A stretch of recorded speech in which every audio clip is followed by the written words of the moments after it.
warahmatullahi wabarakatuh. Salam sejahtera untuk kita semua.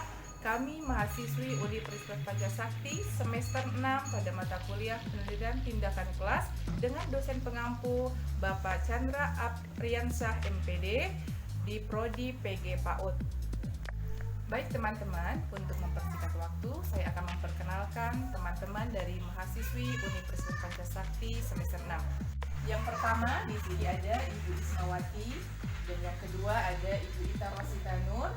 Bu Ismawati ada pemaparan yang pertama dan Ibu Ita Rosita Nur pemaparan yang kedua. Apa kabar bunda-bunda semuanya? Alhamdulillah sehat walafiat. Alhamdulillah, mudah-mudahan kita semua selalu sehat ya Bun ya. Amin. Baik, untuk mempersingkat waktu, terlebih dahulu saya akan bertanya kepada Ibu Bunda Ismawati tentang menurut Bunda bagaimana definisi dari penelitian tindakan kelas itu sendiri. Baiklah, PTK atau penelitian tindakan kelas adalah satu bentuk inquiry atau penyelidikan yang dilakukan melalui refleksi diri. Penelitian tindakan dilakukan oleh peserta yang terlibat dalam situasi yang diteliti seperti guru, siswa, atau kepala sekolah. Penelitian tindakan dilakukan dalam situasi sosial, termasuk situasi pendidikan.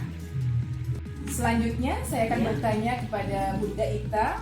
Menurut Bunda Ita, apa sih Bun tujuan dari penelitian tindakan kelas itu? Jadi tujuan dari penelitian tindakan kelas yaitu memperbaiki dasar pemikiran dan kepantasan dari praktek-praktek, pemahaman terhadap praktek tersebut serta situasi atau lembaga tempat praktek tersebut dilaksanakan. Menurut Bunda, kira-kira apa sih Bun yang membedakan antara penelitian tindakan kelas dengan penelitian lain? Ya, baik. Untuk PTK mempunyai karakteristik tersendiri yang membedakan dengan penelitian lain, diantaranya yaitu adanya masalah dalam PTK dipicu oleh munculnya kesadaran pada diri guru bahwa praktek yang dilakukan selama ini di kelas mempunyai masalah yang perlu diselesaikan. Self-reflective inquiry atau penelitian melalui refleksi diri merupakan ciri PTK yang paling esensial. Guru mengumpulkan data dari prakarya sendiri melalui refleksi diri, yaitu mencoba mengingat kembali apa yang dikerjakan di dalam kelas. Dan dari hasil renungan tersebut, guru mencoba menemukan kelemahan dan kekuatan dari tindakan yang dilakukannya, sehingga guru mempunyai dua fungsi ganda, yaitu sebagai guru dan sebagai peneliti. Penelitian tindakan kelas dilakukan di dalam kelas, sehingga fokus penelitian ini adalah pembelajaran berupa perilaku guru dan siswa dalam melakukan interaksi. Perencanaan penelitian tindakan kelas bertujuan untuk memperbaiki pembelajaran. Selanjutnya, bolehkah Bunda menjelaskan tentang sedikit dari instrumen penelitian tindakan kelas? Baik, saya akan memaparkan sedikit tentang instrumen penelitian tindakan kelas menurut para beberapa ahli. Kalau menurut Suharsini Arikanto 2134, instrumen pengumpulan data adalah alat bantu yang dipilih dan digunakan oleh peneliti dalam kegiatannya mengumpulkan data agar kegiatan tersebut menjadi sistematis dan dipermudah olehnya. Nah, kalau menurut Ibnu Hajar 1996-160 berpendapat bahwa instrumen merupakan alat ukur yang digunakan untuk mendapatkan informasi kuantitatif tentang variasi karakteristik variabel secara objektif. Mungkin demikian, Bun. Menurut Bunda Ismawati, barangkali Bunda bisa memaparkan bagaimana langkah-langkah apa saja di dalam penelitian tindakan kelas. Baiklah, sepengetahuan saya, di dalam langkah-langkah penelitian tindakan kelas itu ada beberapa langkah. Satu, prasiklus. Nah, prasiklus itu memiliki langkah-langkah misalnya seperti percakapan, pelaksanaan tindakan, pengamatan atau observasi, refleksi, dan bisa juga kolaborasi.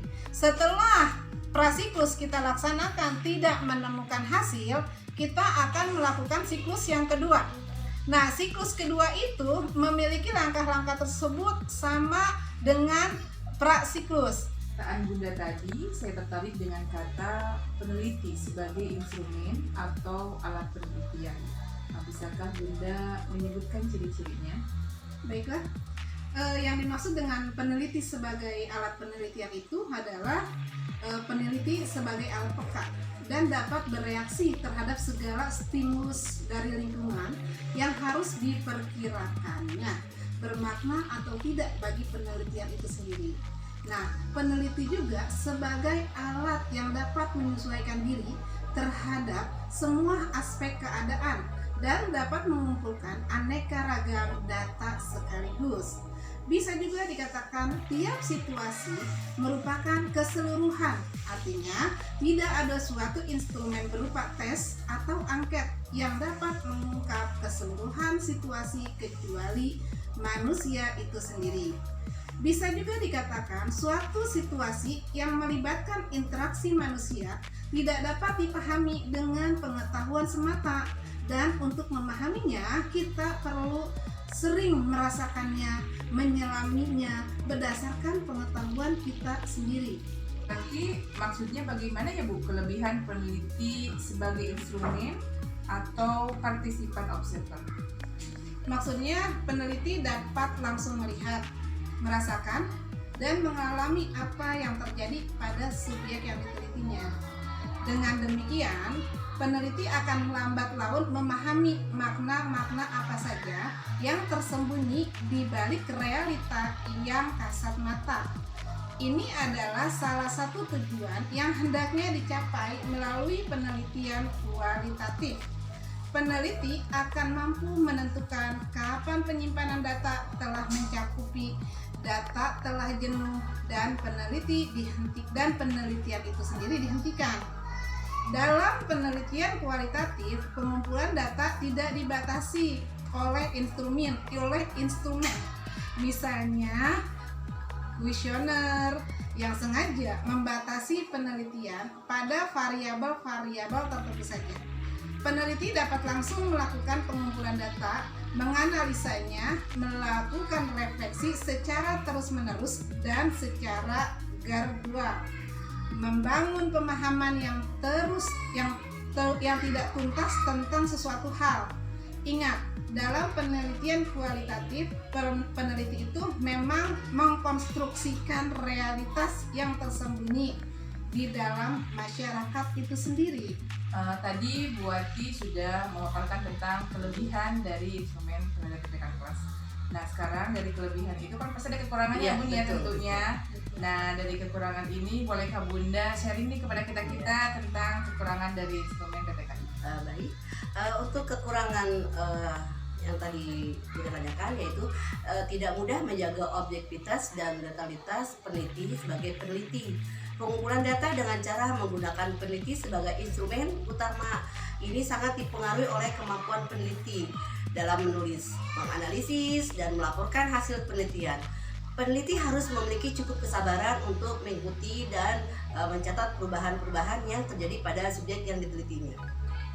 Baik, Bunda-bunda semua, terima kasih atas pemaparannya. Mudah-mudahan ilmunya bermanfaat bagi kita semua dan mudah-mudahan kita semua selalu sehat terus ya, Bunda. Demikian tadi pemaparan kita pada kali ini. Mudah-mudahan bermanfaat untuk kita semua. Dan saya sebagai moderator mohon maaf atas segala kekurangan kekhilaafannya. Mudah-mudahan kita bisa bertemu kembali di lain waktu dan kesempatan. Kami mengucapkan akhirul kalam, wassalamualaikum warahmatullahi wabarakatuh.